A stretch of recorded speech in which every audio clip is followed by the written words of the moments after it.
এই ৮০ বছরের বৃদ্ধা সিংহর সঙ্গে ভীষণভাবে ঝগড়া করত। তার মাথায় ধারাবাহিকভাবে ঘুষি মারত। ১০০০ কিলোমিটার দৌড় দিয়ে একটি ঘোড়া তার সাহায্যে এসেছিল, কিন্তু সেটিও ধরা পড়েছিল।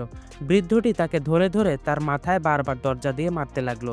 একটি ছোট ভেড়া সেখান দিয়ে যাচ্ছিল, সতর্কভাবে চলছিল, কিন্তু তাকে ধরেছিল বৃদ্ধার মেয়ে এবং তাকেও তাল ব্যবহার করতে শুরু করলো। পান্ডার সঙ্গে আরও অন্যায় ঘটেছিল। সে কেবল পাশ দিয়ে তাকিয়েছিল এবং দেখেছিল, কিন্তু বৃদ্ধার ছেলে তাকে ধরে গাড়ি দিয়ে ধাক্কা দিতে শুরু করলো। পান্ডাও ভাবতে শুরু করলো, আজ কোথায় পড়ে গেলাম। ঈগল সব দেখেছিল এবং সঙ্গে সঙ্গে পশুদের রক্ষকের কাছে খবর দিল। এটি শুনে রক্ষক রেগে গেলেন। ক্রোধে তিনি দম দিয়ে চেয়ার উড়িয়ে দিলেন এবং সঙ্গে সঙ্গে বুট গাড়িতে চেপে সেখানে গেলেন। সেখানে পৌঁছে রক্ষক তার রেগে থাকা চোখ দিয়ে পুরো পরিবারকে ধরে ফেললেন। তারা তখনও পালাতে পারছিল না যে রক্ষক আঘাত করলেন।